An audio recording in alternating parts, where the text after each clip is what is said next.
All right, so now we focus a lot, this is a European-centric conference, North America as well, but there's an entire world out there. And so we're going to talk about the role of data sharing and infrastructure, and energy data infrastructure of emerging markets. And so I'd like to welcome Anders Pedersen, Senior Energy Specialist at World Bank for the Energy Sector Management Assistance Program. Fang, Geoinformation and Earth Observation Specialist at NeoBV in the Netherlands. Neelima Janardhanan, the Director of Open Data Services Co-operative. And Dan Travers, Co-founder and Director of Open Climate Fix. Welcome to the stage. All right.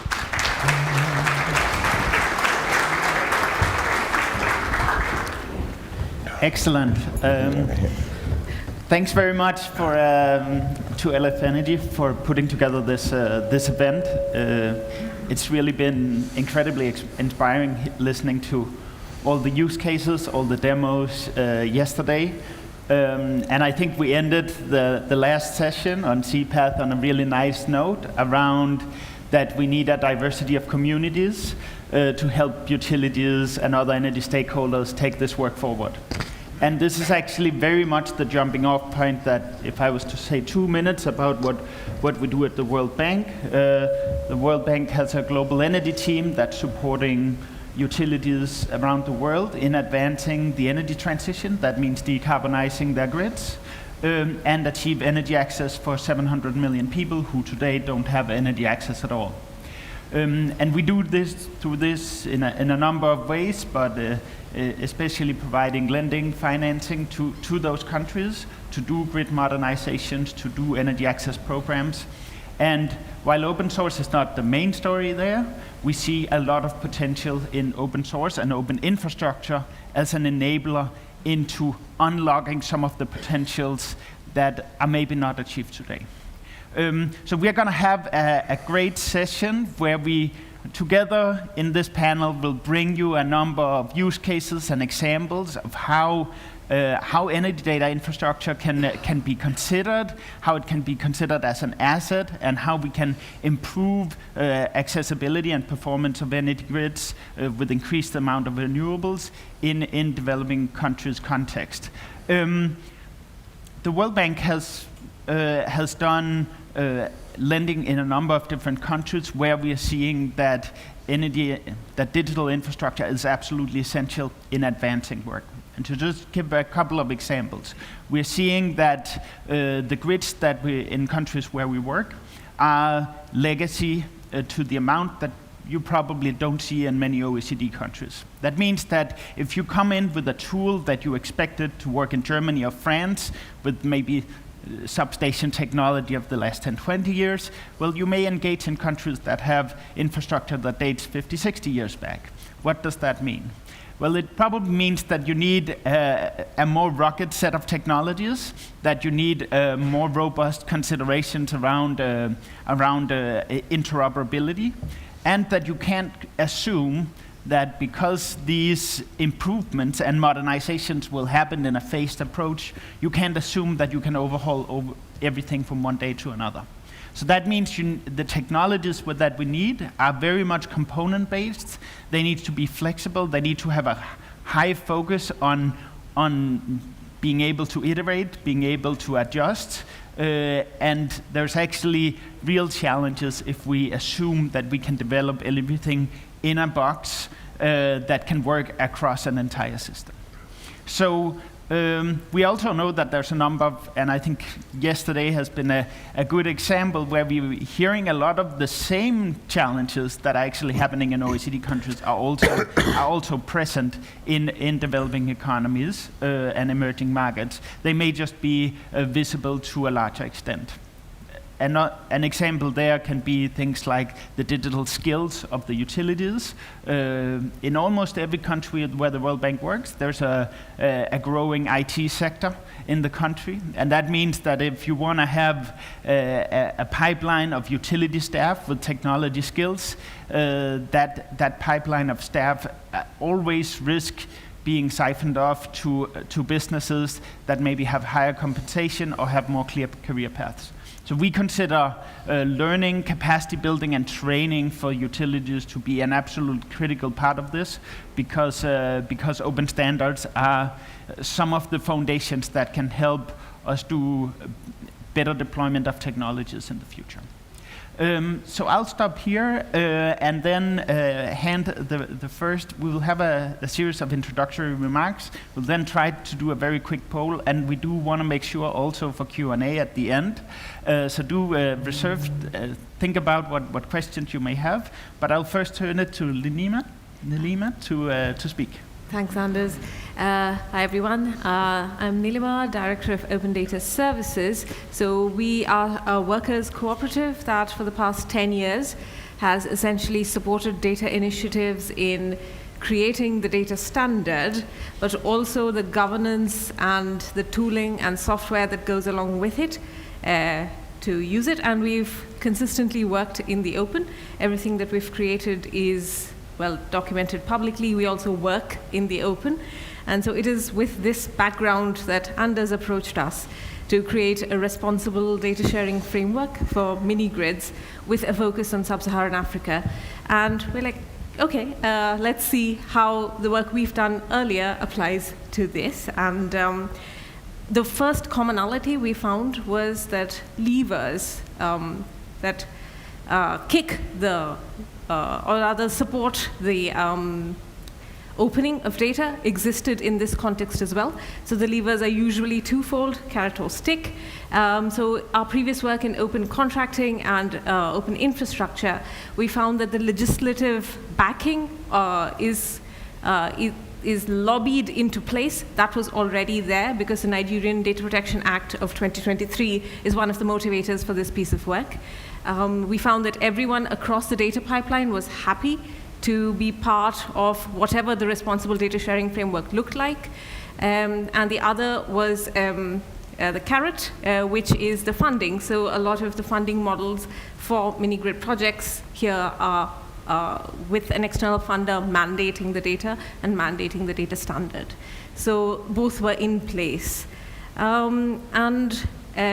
One of the initial things that we looked at was what is the existing data sharing. And we found that there was a lot of data in mini-grids, data being generated and shared across the board for the funding reasons that we mentioned earlier. But it was calculated repeatedly and with varying definitions. So a mini-grid developer would calculate KPIs for their own internal processes and analytics. They'd calculate. Smart meter companies had software packages which were calculating KPIs, and KPIs were calculated separately by third-party platforms onto which developers were uploading their data. And finally, say, for example, the government agency running the program, or perhaps even the bank, would calculate things differently. So instead of trying to create a seventh standard like the XKCD cartoon, which has another data standard creating a 15th data standard, we decided that a data sharing agreement would be the way in which this framework works in practice, which brings us to compliance. So mini-grid developers and everyone was just very happy to get on board with the compliance, but there is the cost that comes with compliance. So major developers have no problem because it's in terms of operational costs, it probably adds like $10,000 having someone just looking at the data and being the responsible person to sign the documents. But that brings us to equity, where smaller developers found themselves kind of frustrated at the fact that they had no option but to comply and to have a legal person now, another software person, to kind of look at the APIs and just check whether the documentation matches what they've been asked to do. So that equity, so the sort of solutionist response to that is to be like, here's some open source software. And we do have that. The GIZ has Prospect, which is well developed, supported, but that's not enough, I think. And though I don't have another solution to that solutionist problem, I think that is just there for everyone to consider. And so with this data sharing agreement, we kind of, there's another aspect, which is the mode is compliance. but there is no concept yet of data sharing or pooling the data to kind of gain some sort of value from it, where everyone's still very protective of their own data. And I think perhaps a reason for this is the lack of trust in the aggregator of the data, or if there is one at all, and in the pipeline itself.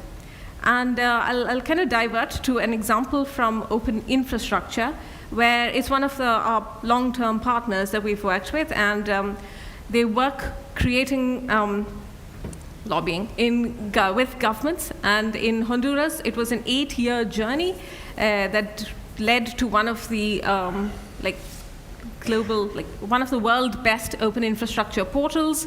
It had all the shiny bits. It also had the data quality bits. And in 2022, elections in Honduras meant that the government changed, and within 3 months, they shut the portal down.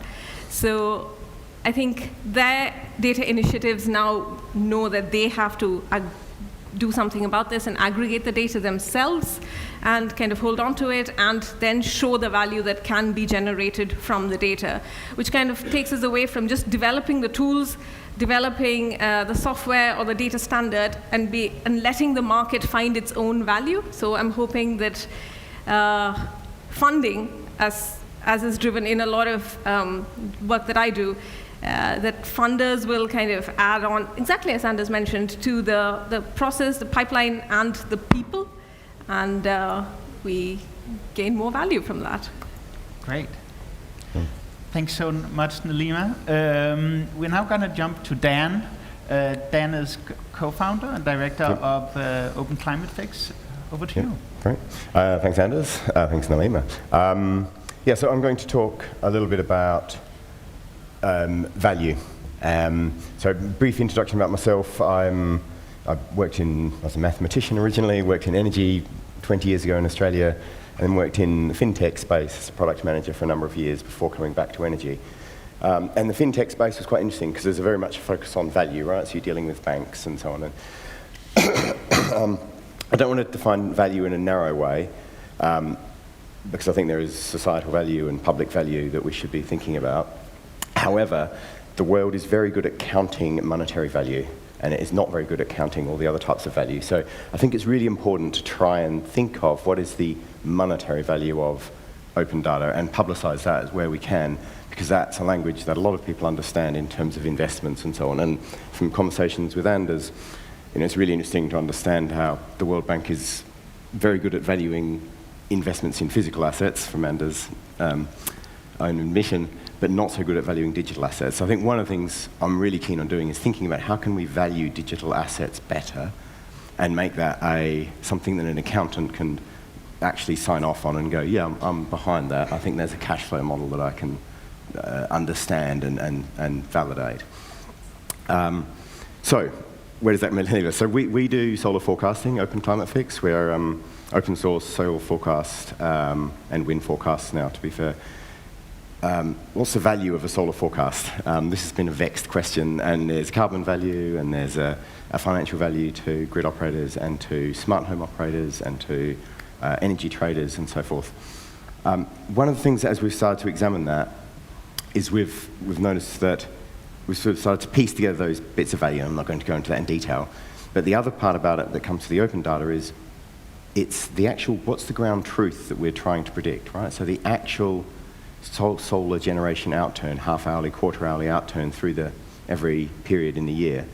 What is that number, right? So the machine learning we're doing is getting better and better, but we could be putting a lot of effort into modeling the wrong target, right? So how can we value a better estimate of solar? In the UK, that estimate of solar is based on 0.5% of the total capacity for the UK, and then scaled up for the entire country. Open data would solve this, right? So if we had the solar farms all reporting their generation data to an aggregator, which anonymized and republished that data back to the market, this would solve this problem in an instant, right? We estimate it's worth tens of millions of pounds per year, maybe over 100 millions of pounds each year, right, to have this more accurate data in just wasted scheduling of assets and optimization of batteries and all that type of thing. What can we do to do that open data? I think we can talk to people, and we're trying to do that, but particularly I'd really like to see policy solutions as well. I actually think this carrot and stick that Neelima mentioned earlier is the right thing to do. There's an incentive for people. I also think there's a bunch of changes that you need policy and a stick, basically, to go back to solar farms and say, no, this is a public benefit, this is a public good, right? You're connecting to the grid, you're selling your electricity through an electricity grid, which is paid for by the public. We expect you to participate in this by sharing your data that you are generating as you do this. Okay, so how does this relate to emerging markets? It's really, we're working in India, so we've started a project in India last year and in one of the largest renewable states in the northwest. It's really interesting to see how that's changing. It's really exciting. There's incredible potential there. I think the leapfrogging potential is definitely there. You look at some of the digital payments and so forth where you can pay a person that you meet on the street with your phone, right, in seconds that you can't do in the UK, right? And the energy data the landscape is very varied, but there are some places where it's starting to move ahead of where we are in the UK. And so I think there's a really interesting potential for it to move ahead. There's a huge pool of innovative talent out there. There are, however, a very different vested interests landscape. So there are these massive companies like Tata and Reliance and Adani that control a huge amount, but there's also a lot of startups coming into this space, and we're relatively early. So I think my pitch for the sort of emerging markets is we need something like LF Energy in India, right? I think this conference could be run in India, and I think you'd get a lot of people, and you would have the potential to get in and have that open data discussions at the ground level and right very early on, and hopefully engage also senior sort of people in the political space at the same time. So that would be my pitch for optimism. Thanks. Fantastic. Thanks, Dan. So next it's Fang, who will share the story of NeoBV, which is a geospatial services firm. Yeah, thanks, Anders. So Neo is an Earth observation company. It's a bit outsider compared to what you do. But I think because from the past several years, we start to work with the bank on energy-related projects. So I think there might be some insights that can be shared that might be triggering some new thoughts and opportunities.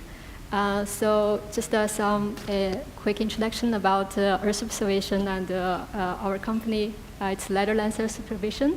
It's a geo-AI company that specialized in using all kinds of geospatial data sets, for instance, satellite images, area images, and other spatial-related data sets from both commercial providers and open source. For instance, ESA and NASA, they have a lot of free data available to derive. So on top of this raw data, we cook it, and we derive information based on this data set at the different skill levels, from local to regional and global, to provide application and services for different sectors.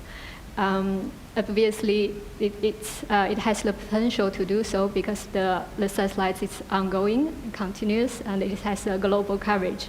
So this character of it made this data set very powerful and can be used for a lot of applications. So we do this for different sectors, and energy is a sector that we are very interested, of course, for the renewable energy and SDG Goal 7, energy access for everyone. And particularly, we are focused on the asset mapping, monitoring, and risk management. So I think from 2009 onwards, we work with the Anders ESMAP team and different country team at the bank to do country-level transmission grid mapping and rooftop solar potential assessment, and also solar panel inventory status. So far we have covered 29 countries and 43 cities. So why we can scale it so quickly and fast, I think it's because that the technology we're trying to building, together with the strong benefits of satellite imagery, it just empower us to be able to derive an application that's easily replicable to the other regions. which I think maybe this is something to consider about when you think about open source. You want to promote to these other areas. Think about the easiness for replicate to the other regions. So this data we derived in this project are all made public available and are downloadable for free. It's of course also the World Bank's data practice. And from there, we received a lot of feedback from these different sectors in these countries. For instance, we received feedback from some solar panel solutions in solution providers from private sector in Pakistan that they're using our data for market insights analysis. And some researchers use this data set for their planning, and some government organizations for their prioritization on which part of the city we should start with investing in solar energy and installation. So that with all this feedback that we gathered, and we realized that actually the data we created has a lot of value for these developing areas. And it actually play a role in a lot of sectors, like example that we mentioned. And also we have a lot of interaction with the local stakeholders as well. And from there, we understand actually the circumstance or situation are very different among each regions. It's definitely different from the situation in the Netherlands, where solar panels are already very advanced because of the policy are promoting this. So you see a lot of roofs already have solar panel installed. But there, it's relatively new, where there's a demand for getting to know more about this type of solar energy, renewable energy. There's definitely very high enthusiasm in adapting this data and also the solution together with it. But also they also have very practical questions, and which I think actually are quite relevant.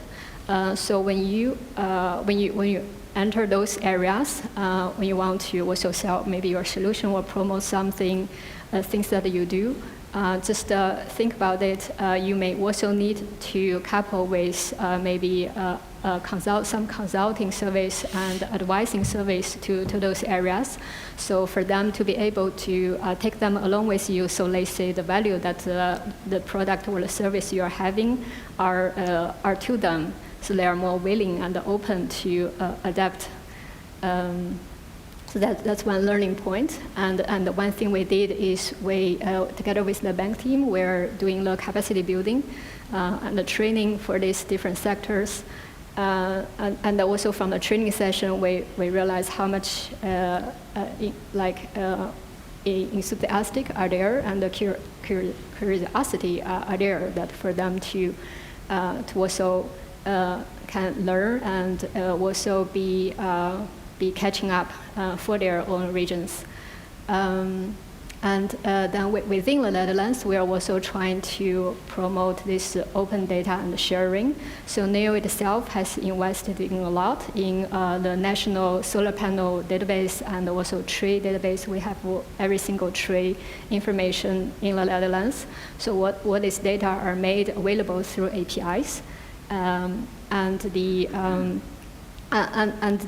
government are using the data for evaluate their progress for meeting the green target. Each municipalities have their own targets, and then some researchers using it for climate study, and some energy distributors using the solar panel data for their model for forecasting and adjust their model. So just we see that we use open data a lot and open source Linux container to developing our service and put the value adding part on top. But also what we build, actually we see that it bring benefits to someone else in the chain somewhere to generate their business. And we see this very positive loop that we are in. So we are kind of very, very happy that we can be in this open source community together and trying to do something from our position and perspective where we can. As a commercial company, of course, you might worry about the competition, losing the advantages. But in the end, you are forced to keep innovate yourself to stay in the game. So, so that's a positive side we say about it. Yeah. Great. Thanks so much, Fang. So we will now head out for we will have a very quick little vote that we'll put online. But I hope that that this has given you a bit of an idea of some of the elements that we in this group think are important drivers to consider when you think of emerging markets. Fang has shared how geospatial data and renewable energy assessments and measurements for solar can really be a public good that you can bring out there and that you can help fuel and power additional renewable energy development. Dan has shared how some of these modeling and models in forecasting can be developed in the UK and then can be scaled to other countries. And I think that emphasize also the way I think we think of it in the World Bank, that we don't need all utilities to do all elements of what there is to do when you run a utility. Maybe solar forecasting is somewhere where we can get good, credible open source models to empower and help utilities so that they can focus on the dozens of other things they have to do, from grid monitoring to cybersecurity, etc.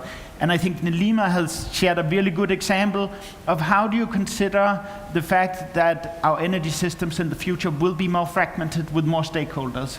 And in fact, when donor communities inject additional mini-grid developers in countries, donors have a particular responsibilities in ensuring that the data ecosystem is joined up and not further fragmented.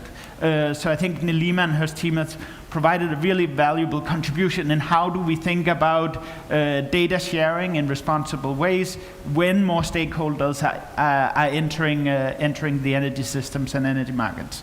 So I'm gonna try and bring up a Menti poll. And as we say, we're going to try and do it live, and hopefully it works. So for those of you who don't know Menti, it is what you do is you will take your phone, you will go to mentimeter.com, and then on the top, when you get to the site, you will get a question to use the code on top. That is 43911136, and then we're going to ask you to throw 2 votes. And the first one, and I'm mindful it's a little small, but it will be bigger on your screen, is a ranked choice option where we are asking what are the most significant barriers to adopt more open digital infrastructure in utilities? Because we want to hear what are the frictions that you have encountered, either from inside the utility, from outside. It could be in emerging markets, it could be in the markets where you work. And so we will ask you to throw your ranked choice, and we will then highlight these. I'm admitting the font is a little small up here, so we will help recap as they come along. Yes.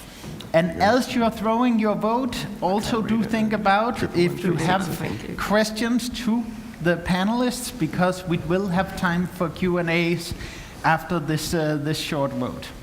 So we already see resistance to change is looking strong so far. Lack of awareness of the ecosystem of open products is also looking high. Procurement rules and processes, skepticism for outsourcing, vested interests, and investment priorities. That's the rank so far, but we are still seeing the bars moving, so it looks like we're still getting votes. Anyone who still needs to throw their vote?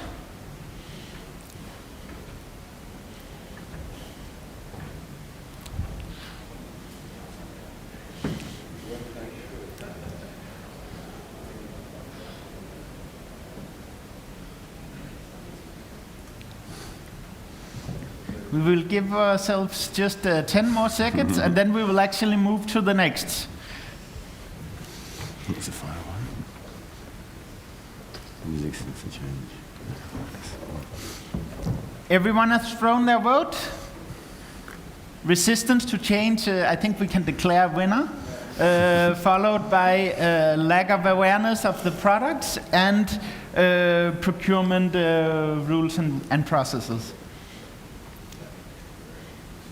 All right, the next question we have for you guys is an open-ended question. And that's really, I think it was touched upon by some of our speakers, which is this question of like, what is the value proposition that we can think of for utilities? And I think this is certainly something that we are thinking a lot about, and that I'm thinking a lot about in my digital world work, is how do we make a credible case for governments and utilities who need to make this investment? How do we think about the strong value proposition? So I wanted to ask you, we wanted to ask you an open-ended question. It might be the product you're working on, it might be the services portfolio, it might be the LF Energy framework, the CPATH framework you're working on. What's the most important value proposition? And I am gonna, for those that may not be able to see it in the back, the strongest, many words coming out: transparency, reliability, flexibility, collaboration, adaptability, speed, security, scale. More transparency and adaptability and interoperability, flexibility. This is great. Oh, and 150 responses. Very good. This is great. So, so we're gonna do just a very quick round of reactions from the panel while we are receiving the last votes, and then please do have questions ready for the panel, because we'll have time for that as well. So, dear panelists, any reactions to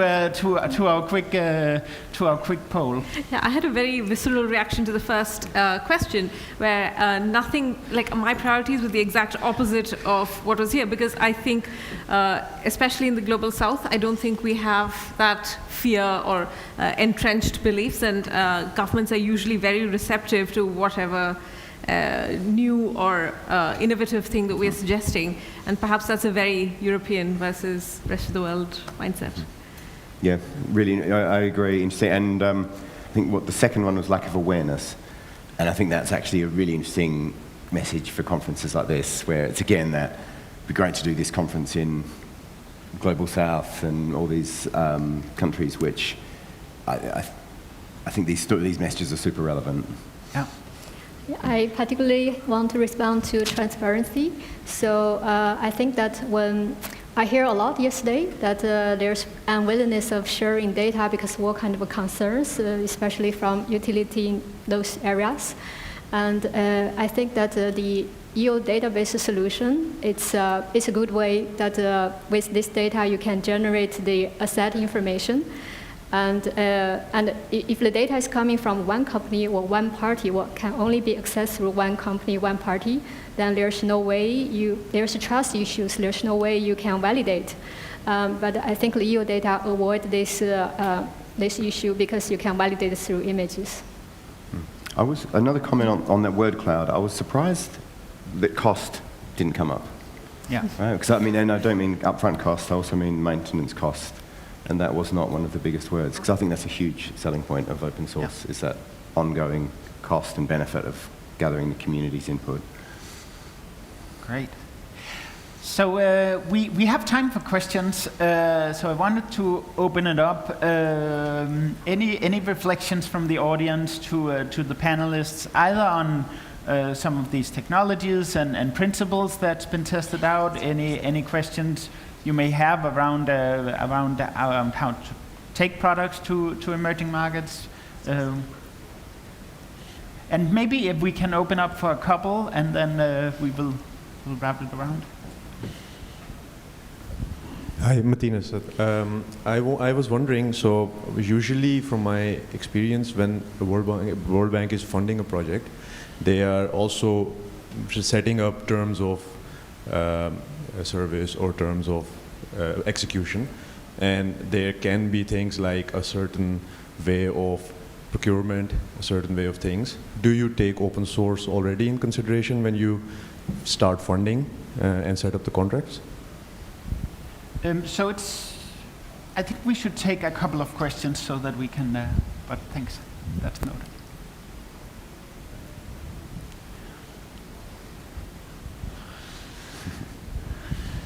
Robbie Morrison, I want to talk about the value of open data in a much broader context. My community develops policy models, and one of the advantages is that solution space going forward to net zero will be explored to a much greater degree than it will without open data. There are many technologies, many architectures, many systems, many strategies to get to net zero, and that space is huge. And open data will allow a much greater exploration and probably much more optimal solutions. Right, so the potential of open data. Maybe one more question? I just have a question regarding, because we had mini-grids on the agenda, and like my question was, there is definitely a scale at which like a lot of stuff can be done when we go like large scale, like you can do it commercially viable, but in that sort of like small to medium scale, like how often do you see like issues with like access to data, access to technology like being a problem because you're below the point where it would be like viable for any actor to step in? And in this case, sort of what do you see as opportunities that are brought by like open ecosystems as a way to solve this like small to medium scale just being more possible to roll out and like keep an eye on? Okay. Any more questions for now? Maybe yes, one more.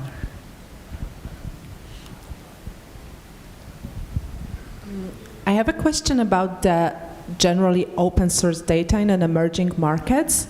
So how to tackle an issue of potentially these emerging places having like clearly less like regulations, therefore the open data might be easier accessible, but might be used basically to train models, let's say on like a personal data that in the developed markets you wouldn't potentially use. I'm not sure if this is your area of expertise, but since we've been talking about emerging markets, there were a few like controversial cases of like Facebook or Google training the data on personal data from the markets when there is no like regulations. So just in general, how to tackle that with still being in open source mindset of data, but also considering the emerging markets a bit different places. Great. So we've had a few questions that I'll bring to all of you. But just to recap, we had the question of the potential of open data for the future, for net zero scenarios, etc. We had the question around data privacy. You can say I think broadly in emerging markets, and what does that mean for open source. Then we had a more specific question for World Bank around how procurement works. And I think there was one more, but I think if we can send it around, then yeah. Yeah, I could talk about the scale that's smaller than mini grids.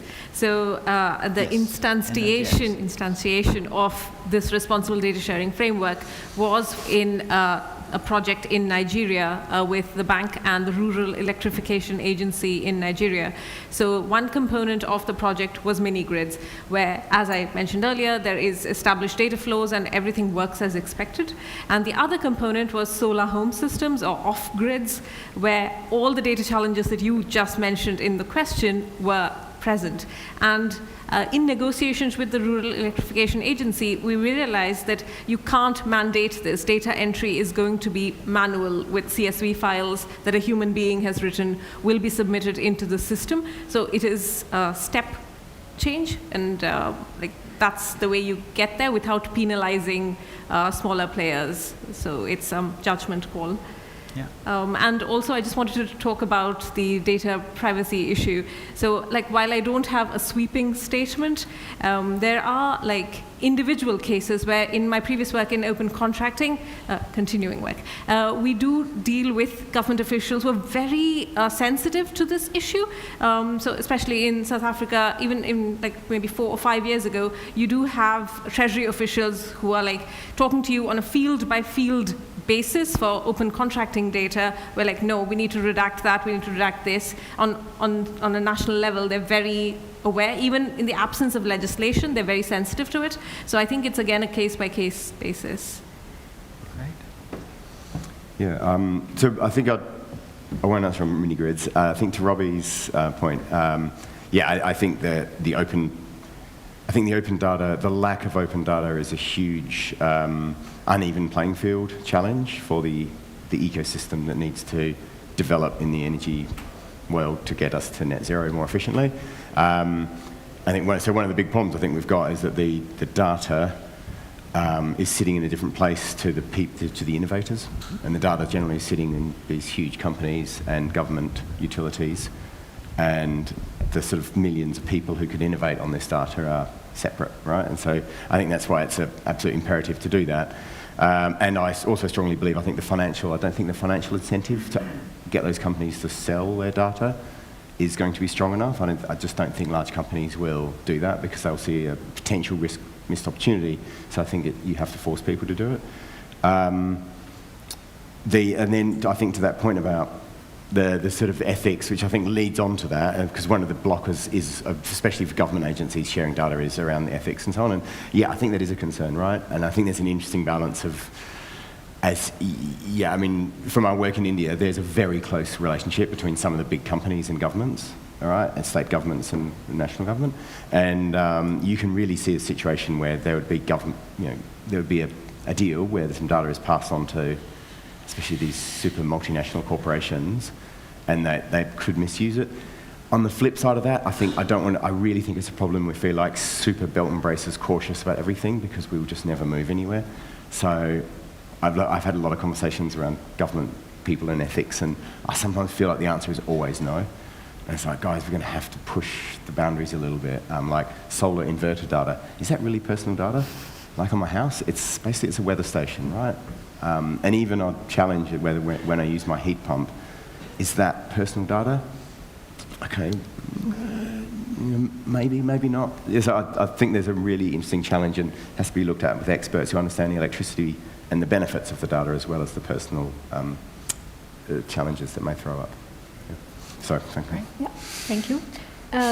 I want to respond to the last question about the bank's practice. So actually the project we do with bank, there's always kind of a requirement, almost hard requirement, that the place adapt as much as open data available and things that have been done before, and then build things on top of that. So I think, and also the end results that we have and the codes we have are also mandatory to make public, published into GitHub and accessible to everyone. So I think that's a good example of bank's practice, trying to play a role positively, promote the open data, open source. And in terms of the data protection, privacy, our experiences is that also differs country by country. Where there are cases that it's not even an issue surface or never mentioned during the whole project cycle, where there are cases that the government are being more aware and have more explicit requirements on how the data should be protected with logins and two-factor authentication. So I think the situation again differs, but so when you go to different areas, different regions, be familiar with the context there, the situation there would help you to approach it in the most feasible way and the easier way. Yeah. Maybe I'll add a couple of quick notes on that as well. I think the World Bank has had an open data mandate since 2010, and I looked before this panel. I looked up what's been written on open source, and the earliest publication I could find is from 2003 about the potential of open source ecosystems, not just in energy, across international development. So it's something that there's been awareness for a long time. I think what we are dealing with is that for different areas of, you could say, frameworks, ecosystems, there's different levels of complexity in rolling it out. So to give you an example, like for many years, countries would rely on proprietary energy planning tools when they do long-term energy forecasting. They would rely on Plexus and other tools like that. Now there's been 5 or 10 years of efforts by universities, multilateral development banks, and we now have a wealth of open source energy planning softwares, and most countries will consider that energy plan a very important asset that they want to have in a file that they fully own, etc. And they can now. Now the challenge is, how do we then move to more complex product packages where large-scale vendors have played a key role because you could say the complexity of the roadmap was not visible to everyone. And I think that's the natural maturing process. And I think that's the journey we're on, and where I think an event like this is incredibly helpful, and where I think more utilities from Global South should also meet and learn about these opportunities. So the short answer is there are no constraints, but in practice, the procurement processes can play a role in limiting the opportunities. I think the last thing I'll say on what is the potential also on open source and open infrastructure is that a lot of utilities have realized after the energy crisis that energy crisis is really a national security issue. So that means that you've all encountered that more questions are asked about cybersecurity, but actually what it also means in energy planning is that the Ministry of Energy has moved to the front seat and is on speed dial with the Prime Minister's office in all the countries that were relying on gas contracts, etc. And those countries' ownership and sovereignty of your energy system is a very big deal. And there's a link there in owning more of your own software and have more of control of your own product roadmap and not be too beholden to specific proprietary systems where you may not have more control. I think that's a discussion that's coming, and that's also one of the arguments that can be brought to countries in. You will need to invest in your skills, you will need to invest in your teams, but in return, you will get control of your energy system, and that's something we know you care about a lot. We are, I believe, at time. But I want to thank the panel for bringing some fantastic perspectives on this session, and I want to really thank LF Energy for the opportunity to bring these onto the floor, and to everyone for a really great conference so far and the rest of today. Thank you.